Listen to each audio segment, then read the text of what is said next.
欢迎观看老爸的时光。今天做一个菠萝包，它是一款面包，当然它和菠萝一点关系都没有。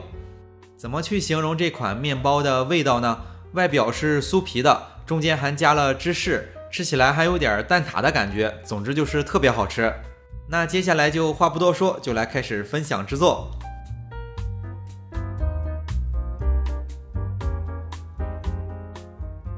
首先先来和面，准备300克的高筋面粉或者是面包粉，加入4克的酵母粉，再加入30克的白砂糖，10克的奶粉，让面包吃起来更好吃。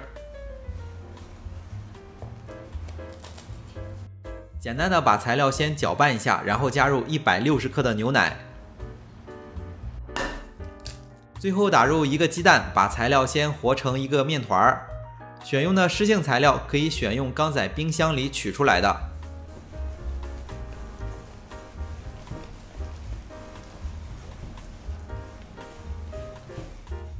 这一步很简单，把材料和成一个相对光滑的面团之后，手上和和面盆上没有多余的干面粉了，就把面团扔在和面桶里。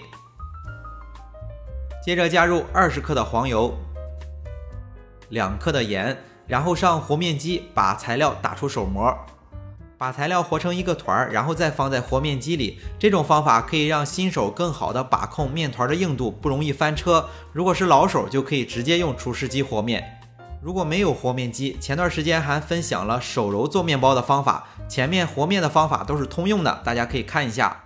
前期的面团是手揉的，后期大概用机器再揉10多分钟就能出手模。如果是天气比较热，还能揉得更快。把揉好的面团先包起来，放在一旁松弛半个小时。趁着这个时间来制作菠萝皮，准备60克已经半软化的黄油，然后加入60克的白砂糖，把白砂糖和黄油先混合均匀。为什么这款面包叫菠萝包？就是因为有这个酥酥的外皮，就像菠萝一样。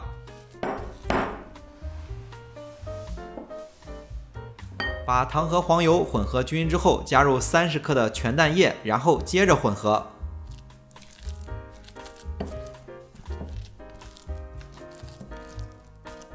材料混合个1分钟左右，大概就能混合好。接下来就开始添加粉料，先加入100克的高筋粉，再加入10克的奶粉，然后把材料和成一个面团。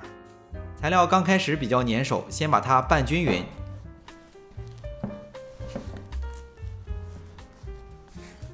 拌均匀以后，再揉成一个面团即可。接下来等面团松弛好，就来开始制作。把松弛好的面团取出来，不用揉，直接分成8个小剂子。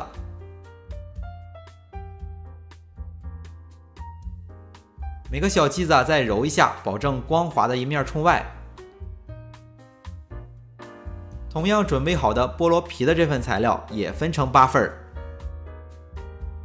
接着就取来少许的干面粉，手上沾着干面粉，辅助着把这个材料先延展开。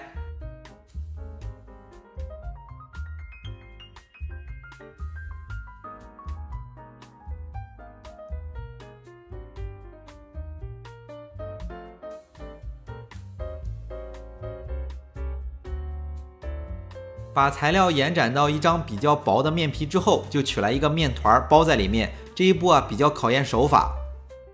如果包的时候不小心包漏了也没有关系，做出来的味道都是一样的。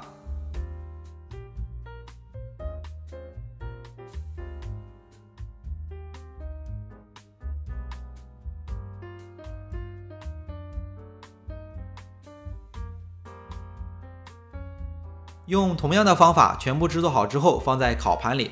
接下来取来一个工具，可以是这种小的刻度杯，也可以是一个小杯子，用杯子的底儿在中间按一下。为了醒发的时候不让其再膨胀起来，用一个叉子在中间插点小孔。全部处理好之后，就放在烤箱醒发。面包快醒发好的时候准备少许的奶酪酱，大概有100克，然后加入剩余的蛋液，大概有20克，一共是用了50克的蛋液。一般的鸡蛋是60克左右一个，所以在挑选鸡蛋的时候，挑选一个小一点的即可。然后把这份材料混合均匀。材料混合好之后，倒在裱花袋里，裱花袋的下面可以套一个杯子，这样干净又方便。面包不需要醒发太大，醒发5至6分就是体积膨胀50%到60%，然后取出来。面包取出来之后，烤箱就可以升温了。我们可以在面包的中间放一些自己喜欢吃的果干，根据自己的口味来就好。接着把准备好的奶酪酱挤在中间，就可以送入烤箱了。烤箱的温度设定是以上火180度，下火180度，预热烤箱10分钟。面包放在烤箱的中层，烤18分钟左右就可以出炉了。烤好的面包非常好吃，外皮是酥脆的，中间的奶酪酱也特别的香，再配点奶油，感觉就有点像脆皮泡芙，总之特别的好吃。为了方便大家去记视频中所需要的材料，视频下方的备注栏或留言区有文字版的配料，有问题可以在留言区留言。大家如果喜欢老爸做的美食，可以帮忙关注点个赞，谢谢大家。那今天的这期菠萝面包也就分享完了，也祝大家生活愉快。